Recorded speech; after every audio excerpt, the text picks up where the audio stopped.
Hello बच्चों। हिंदी साहित्य की कक्षा में आप सभी का स्वागत है।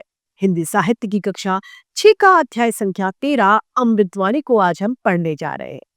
हिंदी साहित्य हमें सिर्फ भाषा यानी बोली ही नहीं सिखाता, अपितु जीवन जीने की कला, उसके महत्व तथा मूल्यों से भी हम सभी को अवगत कराता है। तो आइए इस अध्याय को प्रारंभ करें। ये है अध्याय संख्या 13 अमृतवाणी। आइए पढ़ें। संत कबीर निर्गुण भक्ति शाखा के कवि थे। कौन सी भक्ति शाखा? निर्गुण भक्ति शाखा के कवि थे। उन्होंने गुरु की महिमा का भरपूर भूरी भूरी बयान किया है। कबीर ने अपने दोहे के माध्यम से भेदभाव, कुरीतियों और अंधविश्वास जैसी जो सामाजिक बुराइयां हैं उनको दूर करने का काम किया है। साथ ही भक्ति भावनाओं से ओतप्रोत उदाहरणों द्वारा जीवन की सच्चाई को भी उजागर उन्होंने किया है। आइए इनके दोहों को पढ़ते हैं। कबीरदास जी कह रहे हैं पहले दोहे में, बड़ा हुआ तो क्या हुआ, जैसे पेड़ खजूर, पंथी को छाया नहीं, फल लागे अति दूर। कबीरदास जी इस दोहे के माध्यम से कह रहे हैं कि कभी भी बड़ों को देखकर हमें ज्यादा वो नहीं होना चाहिए कि नहीं हमारे पास बड़ी चीज है। नहीं, हो सकता है बड़ी चीज हमारे कभी काम ही ना आए, क्योंकि जिस प्रकार से खजूर का पेड़ जो बहुत ऊंचा होता है, बहुत बड़ा होता है, उसके नुकसान होते हैं।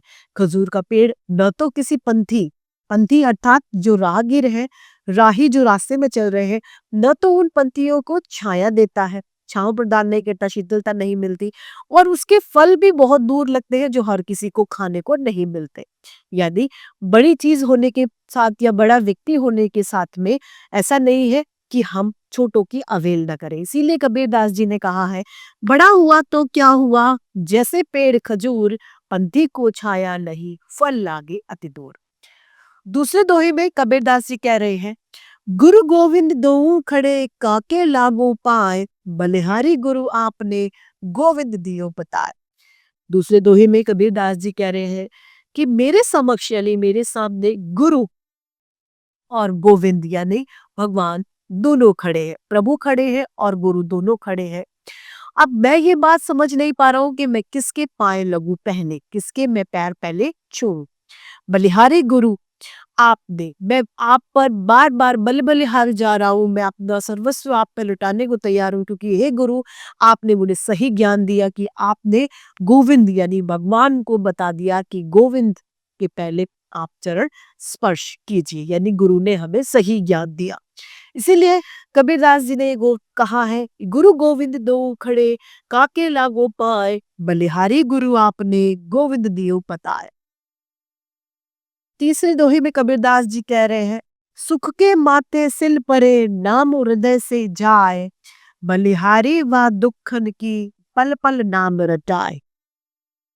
कबीरदास जी कह रहे हैं, जब व्यक्ति के साथ में सुख के माथे सिल पड़े, जब व्यक्ति के पास में सुख होता है तो उसके मन से प्रभु का नाम जो है वो मिट जाता है, वो चला जाता है। जब हमारे पास सब कुछ होता है तो हम भगवान को याद नहीं करते, लेकिन जब हमारे पास में दुख आता है तो हम हर पल उसको, प्रभु को, ईश्वर को याद करते हैं, क्योंकि हमारे पास में दुख है जो हमें नहीं करना चाहिए। यदि हम दुख में प्रभु को याद कर रहे हैं तो हम सुख में क्यों नहीं, हम सुख में भी प्रभु को याद कर सकते हैं। इसीलिए कबीरदास जी ने कहा है, सुख के माथे सिल परे, नाम हृदय से जाए, बलिहारी व दुखन की, पल पल नाम रटाए। तीसरे दोहे में कबीरदास जी कह रहे हैं, राम नाम की लूट है, लूट सको तो लूट, अंतकाल पछताएगा, प्राण जाएंगे छूट। कबीरदास जी कह रहे हैं कि राम नाम यानी भक्ति की लूट है। आप चाहे जितनी भक्ति कर सकते हैं और आप चाहे जो उससे लूट सकते हैं। यदि आप प्रभु का स्मरण करेंगे या सत्कर्म करेंगे तो भगवान आपके साथ सब कुछ अच्छा ही करेगा। अंत काल में यानी आखिरी समय में आपको पछताना होगा। यदि आप भगवान का नाम नहीं लेंगे, आप भक्ति में नहीं लगेंगे, तो आखिर में आपको पछताना होगा और आपके शरीर से आपके जो प्राण है वो भी आपकी छूट जाएंगे। अगले दोहे में कबीरदास जी कह रहे हैं, माला तो कर में फिरे, जीभ फरे मुख माही, मानवता चहुदिस फिरे, यह तो सुमिरन नाही। कबीरदास जी कह रहे हैं माला तो कर में फिरे, यानी कर अर्थात हाथ, माला तो हम हाथ से फेर रहे हैं, जीभ फरे मुखमाई, हमें हमारी जिह्वा पर कंट्रोल नहीं है, हम उसको नहीं रोक पा रहे हैं, हम अपने स्वाद को नहीं रोक पा रहे हैं, हम लोगों की बुराई करने को नहीं रोक पा रहे हैं। मानव तो चहुदिशी फिरे, लेकिन मानव जो है वो क्या है, हमारा दिल दिमाग तो चारों तरफ, हमारा चित्त जो है वो चारों तरफ घूम रहा है। तो बताइए ये कैसा सुमिरन है, यानी ये कैसा प्रभु को याद करना है।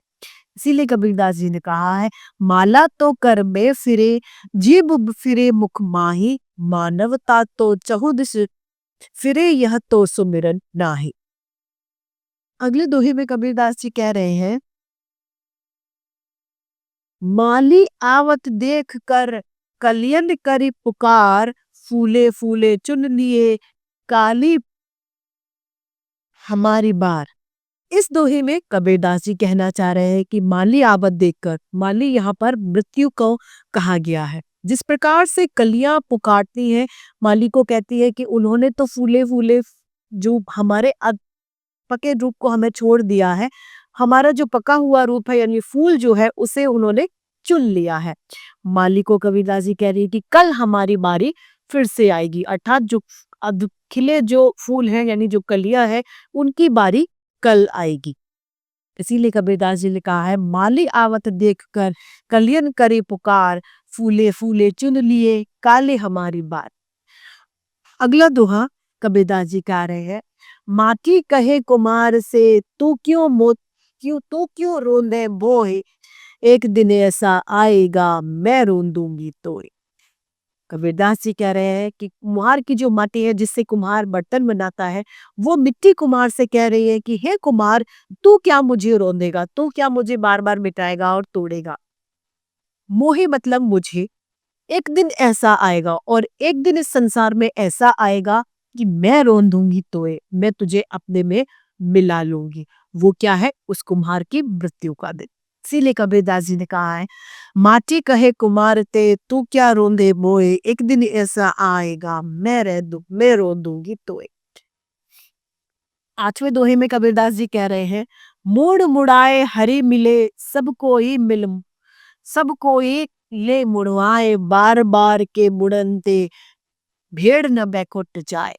कबीरदास जी कह रहे हैं ये बाह्य जो आडंबरें होती है, आडंबर पर प्रहार करते हुए ये कह रहे हैं कि सिर को मुंडवाने से यदि हरि मिलते हैं यानी प्रभु मिलते हैं तो सबको मिलकर मुंडवा लेना चाहिए।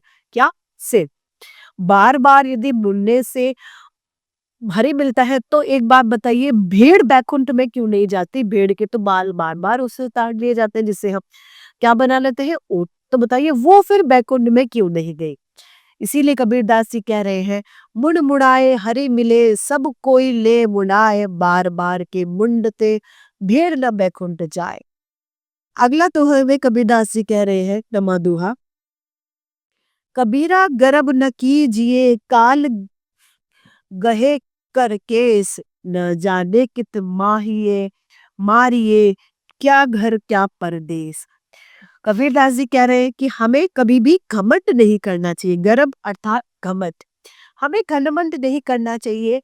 काल गहे कर केस, कब कौन सा हमारा समय आ जाए, न जाने किस, ना जाने कि तुम्हारी ये पता नहीं हम कहाँ मरेंगे, घर में मरेंगे या परदेश मरेंगे, हमें किसी भी बात का तो पता नहीं। तो जरा सोचिए किस बात का हम अपने ऊपर घमंड करते हैं, अर्थात हमें घमंड से कोसों दूर रहना चाहिए। इसीलिए कबीरदास जी ने कहा है कबीरा गर्भ न कीजिए काल गहे कस कर केस, न जाने कि तुम्हारी क्या घर क्या परदेश। अगले दोहे में कबीरदास जी कह रहे हैं निंदक नियरे राखिए आंगन कुटी छवाए, बिनु पानी साबुन बिना निर्मल करे सुभाए।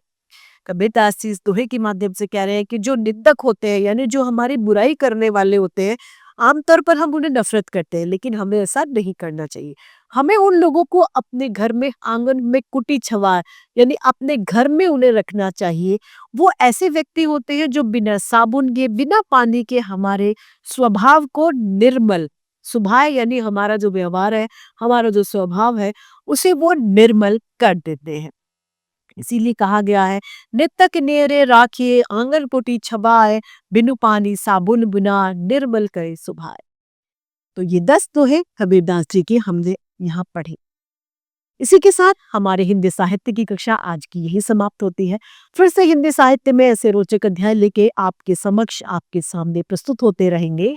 आज के लिए इतना ही, फिर मिलते हैं। धन्यवाद।